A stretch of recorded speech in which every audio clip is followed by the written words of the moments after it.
It is the 15th century in the Ming Dynasty. You wake up to the sounds you have always known. The sun is shining. Your father is moving through the house early, careful not to wake anyone. You hear him clearing his throat, adjusting his clothes, and stepping outside to speak with other men in low voices. Sometimes he leaves for work. Sometimes officials come to him. You don't know the difference yet. Your mother is already awake.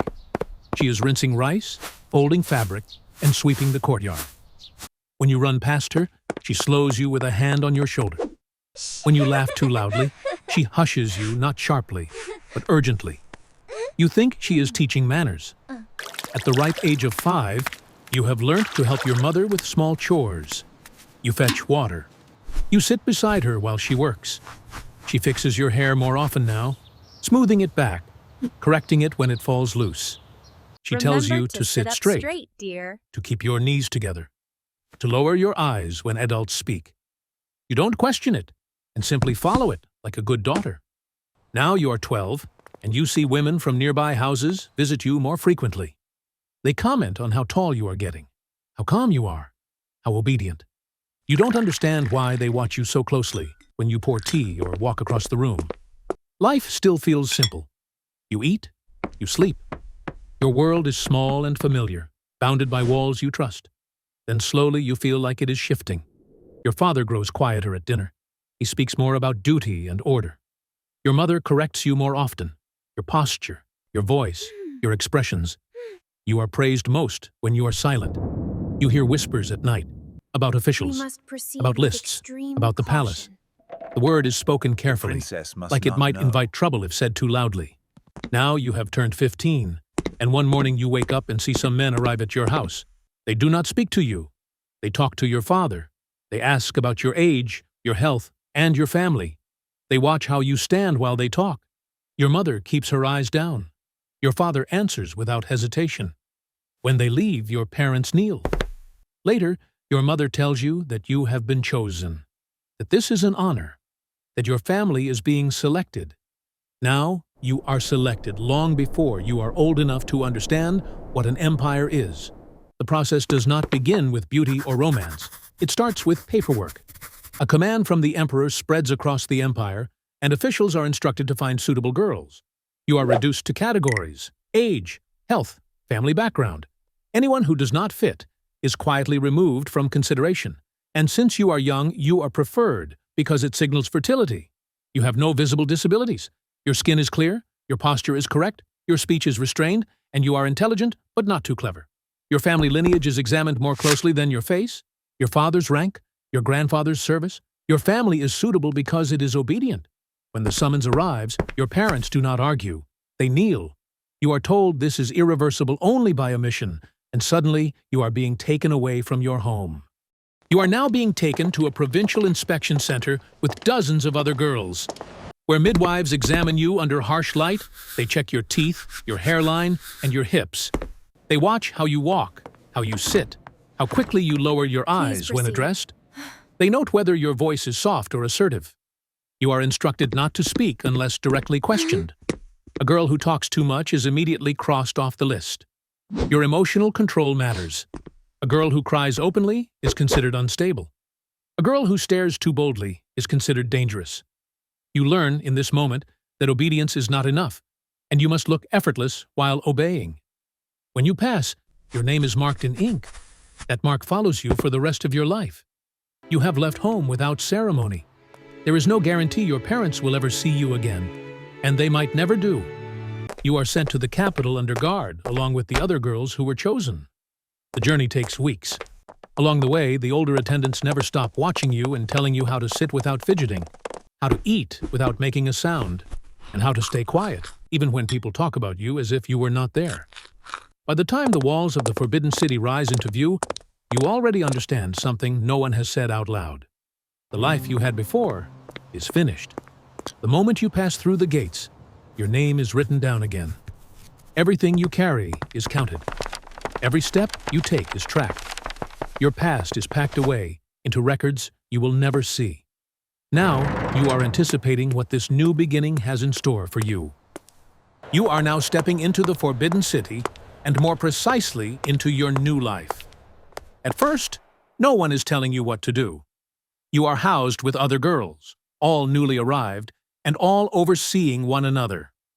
Every girl is from your age group around 15, 16, and 17, but you notice that no one is speaking much. No one laughs. You don't know who might be listening, and you learn quickly that not knowing is part of the danger. You observe the older woman. You notice how they move through corridors without drawing attention. How do they pause before entering a room? How do they lower their eyes at the exact right moment? No one explains these things. You copy them because the ones who don't copy them are corrected. Sometimes the correction is quiet. A sharp look, a whispered warning. Sometimes it is not. A girl speaks out of turn. Another walks too quickly. Another forgets to bow deeply enough. You see her pulled aside. You don't know what happens after. She does not return. No one asks where she went. You learn from absence faster than instruction. You begin to control your face before anyone tells you to. You stop reacting. You stop asking questions. You listen more than you speak. You measure every word before deciding whether it is worth saying at all. You realize that standing out is dangerous, but disappearing completely is worse. You must be visible enough to be noticed, but invisible enough not to offend.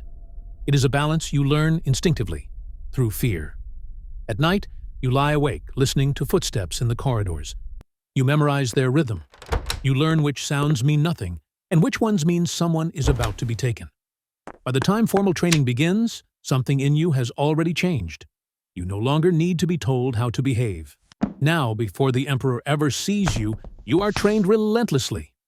This is not education in the modern sense. You are not taught to think.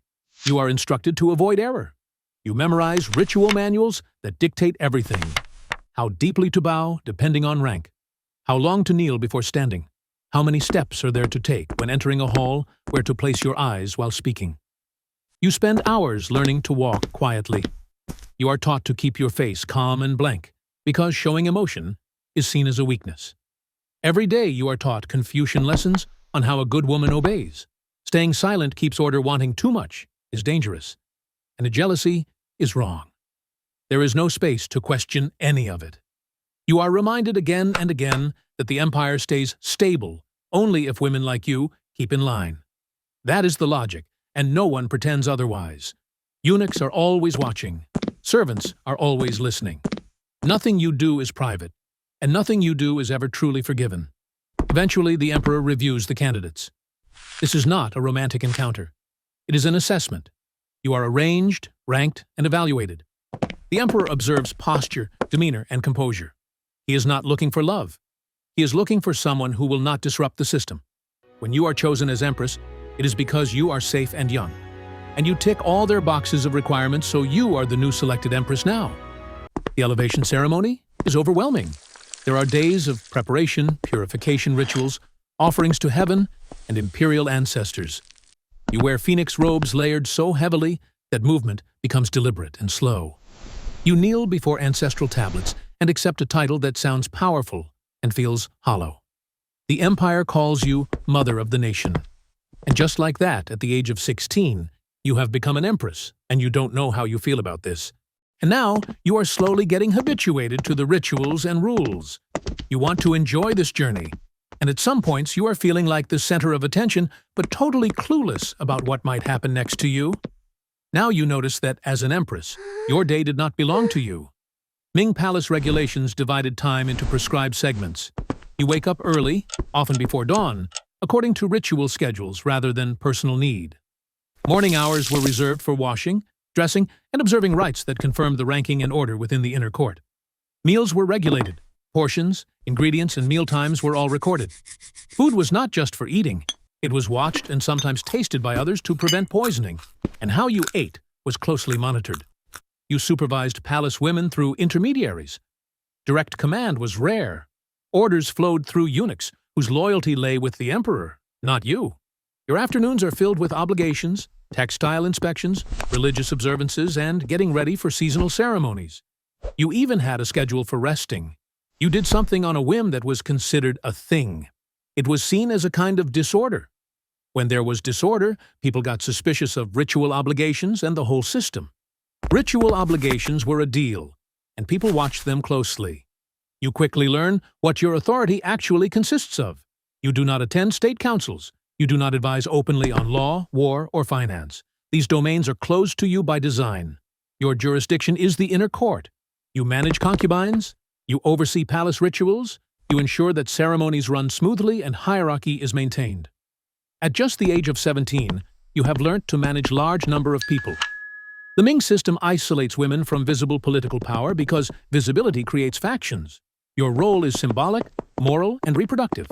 Influence is allowed quietly and privately, only if the emperor permits it. But authority is not, which immediately tells you that marriage to the emperor does not mean closeness. It means following the rules. His visits are planned. Eunuchs keep records of when and where they happen, so no one can question a child's parentage later. Even intimacy is treated like paperwork. You are not his only wife in any absolute sense. Concubines live around you, ranked and watched just like you are. Who sees the emperor depends on favor, timing, and palace politics. Some are younger. Some are clearly preferred. Every one of them is a possible threat. You are expected to keep order among them while quietly competing for the same man. That tension never disappears. In the blink of an eye, you have turned 18, and now you are expecting your first child? You feel like your body is never just yours. Physicians track your cycles. Eunuchs note every sign. Herbs are forced on you. Your food is controlled. Your sleep is watched. Having a son can secure your position. Not having one puts you under constant scrutiny. Months can pass without a pregnancy, and suddenly everyone is talking. Doctors are questioned. Your every move is examined. Even your morals are judged. If a concubine becomes pregnant before you, all eyes shift to her. Your title offers no protection. Only fertility does. And one day you are blessed with a baby boy. You are happy and emotional, figuring out how quickly your years of playing NF having fun just slipped through your fingers. In these big palaces, you are never alone. Eunuchs control access, information, and timing. By the mid-Ming period, eunuchs dominated palace life. Some effectively control the emperor himself. You must treat them carefully, even deferentially. Offending the wrong eunuch can end you faster than offending a concubine. Silence becomes your armor. Conflict in the palace rarely looks like shouting or fighting. It is quiet, careful, and cruel. Rivals work through the rules, through the system itself. Witchcraft accusations are widespread because they align with how people think the world works. If the emperor falls ill, a child dies, or a pregnancy fails, someone has to take the blame. Objects are found. Testimonies are reported. Servants are questioned until they say what the officials want to hear. Once an accusation is formal, you already know how it will end. Interrogation comes next. Torture is allowed. Confessions are forced. Lower-ranking women are executed in public to terrify everyone else. Higher-ranking women are punished quietly, sometimes erased from palace life entirely. Demotion, confinement, forgetting, death is always possible. Now, years have passed by, and there is no moment when someone tells you that you are losing the spotlight. It is happening quietly, which only you can notice. You have turned 30, and even though you feel like it's not the age where you start to lose your spark, but here you are, standing in front of a mirror, noticing the freckles and fine lines growing on your face. You stand a little longer. You adjust your hair more carefully. You search for reassurance where confidence used to live without effort. Your body still follows the rules. Your posture is still correct. Your movements are still controlled. But the attention you once received so effortlessly has begun to thin. You feel it in how often your name is spoken. You feel it in the way attendants pause before responding, as if weighing whether you are still worth the urgency. You feel it when silk arrives less frequently, when gifts are delayed, when ceremonial courtesies begin to feel habitual rather than reverent. New girls arrive. They are brought in quietly, the same way you once were.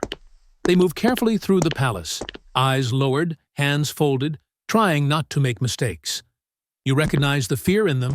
You realize the hope. They are younger. Their faces are smoother. Their bodies are watched with interest, not expectation. You are watched differently now. You are measured against what you were. Your value is no longer potential. It is performance. You realize that the system has never been waiting for you to fail. It has been waiting for you to age, No one announces the shift. There is no demotion, no public loss of title, but the palace begins to lean away from you. Your quarters grow quieter, fewer footsteps, fewer whispers. Servants are reassigned without explanation. Records are adjusted, stipends change. You are still Empress. You are simply not central anymore. And in a court built on fertility and succession, youth is not admired. It is required. As the years go by in the Forbidden City, time becomes your quiet enemy. Palace records show that concubines had to be young, healthy, and able to have children. Once a woman grew older and could no longer bear children, her influence and value decreased.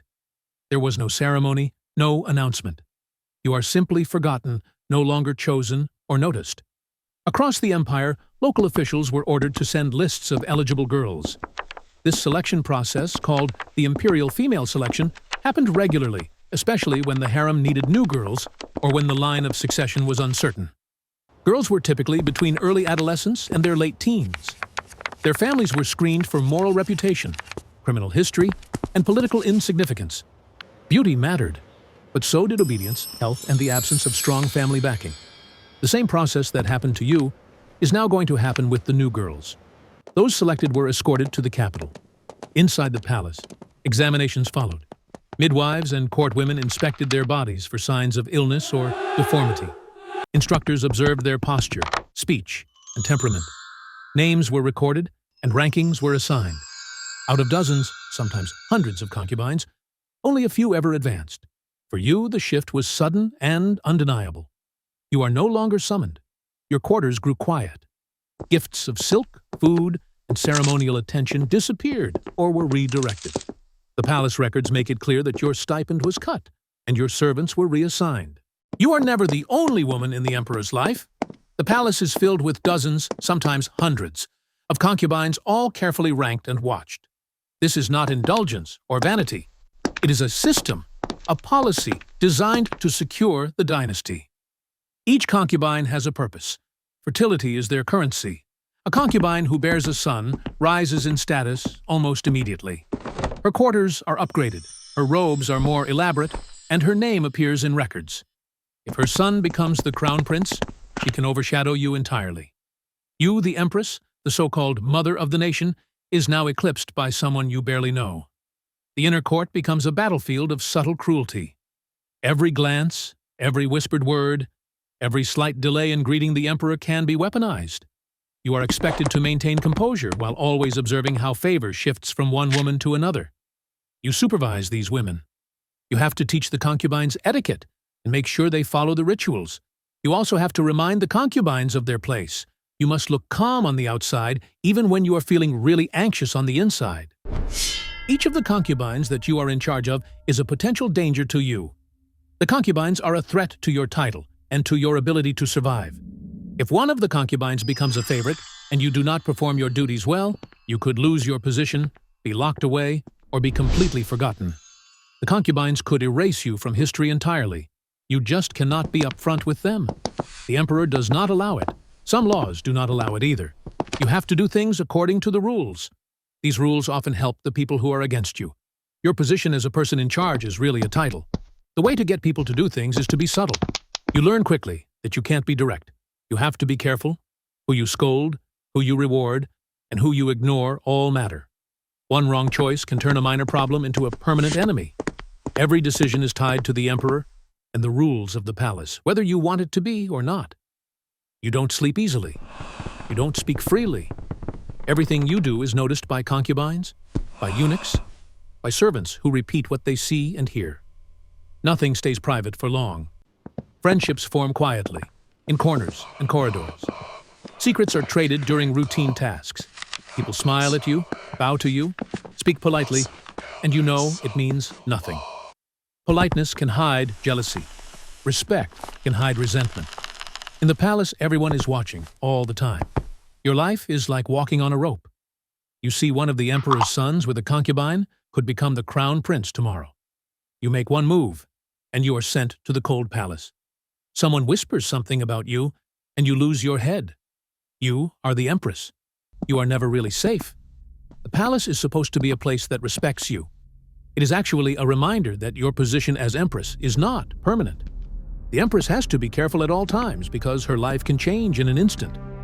In this court, survival is as much about cunning as it is about grace. And every day, you practice both, knowing the walls of the palace are silent witnesses to your struggle, but offer no mercy. You notice it first in subtle ways. The Emperor lingers a little longer in her quarters. A smile, a nod, and a small favor once reserved for you now go to her. She is younger and less experienced. At first, you try to dismiss it. After all, you are the Empress. You preside over ceremonies, supervise the inner court, and command nominal authority. But everyone around you, eunuchs, concubines, servants, begins to treat her differently. Titles, robes, and even seating arrangements subtly change. You feel it in the way courtiers bow, in the way reports are delivered. And quietly, her quarters are upgraded. The Emperor asks for her advice on matters you once influenced. Officials begin to seek her favor, fearing that her influence will determine the dynasty's future. And your instructions, once obeyed without question, now compete with hers. Her son has made her relevant, powerful, untouchable, at least for now. You remember historical precedents. Empress Shu, who once dominated the inner court, saw her authority evaporate the moment a concubine bore a son. Her influence dwindled overnight. You feel the same cold logic creeping into your life. You are still Empress, still called Mother of the Nation. But your real power, the influence that kept rivals in check, is slipping through your fingers. The inner court becomes a minefield. Concubines who once bowed to your presence now step more confidently, testing boundaries. Eunuchs report her successes, noting every detail. Even servants shift their loyalties, quietly placing themselves closer to her favor.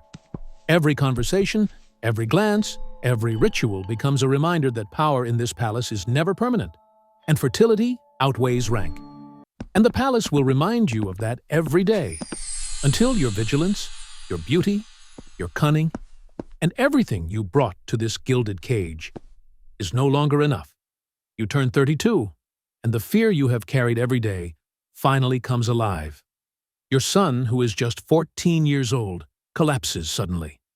One moment, he is laughing, running through the courtyard, and the next, he is on the cold marble floor, convulsing, helpless. Your heart stops. The palace erupts in chaos, but you remain frozen. You just know who is responsible. It is her, the favorite concubine, your rival, the one who has spent years outmaneuvering you, the one whose son now walks the path your son was meant to follow. She poisoned him. You are sure of it, but you cannot speak. Every word could destroy you. Accusing her would be madness. Eunuchs report everything, officials record everything, and the Emperor trusts no one unquestioningly.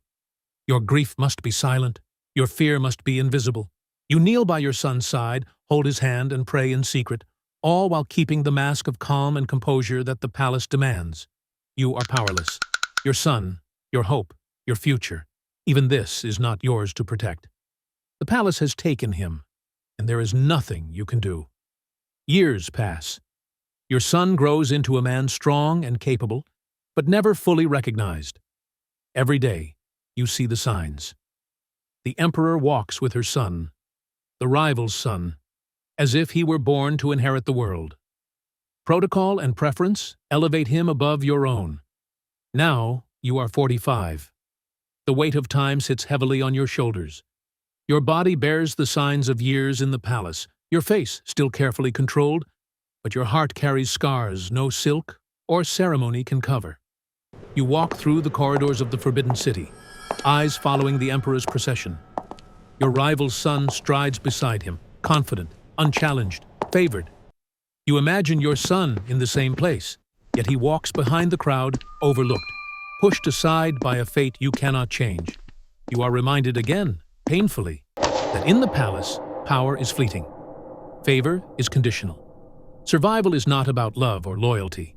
It is about timing, opportunity, and fortune. And sometimes, no matter how much you endure, the world belongs to someone else. You tell yourself it is for him, your son, your blood, the only hope of reclaiming what was taken from you. The Emperor lies before you, a man who once held your life in balance. Now just a body you can influence. Quietly, you slip poison into his tea. Every move is deliberate, careful, unseen.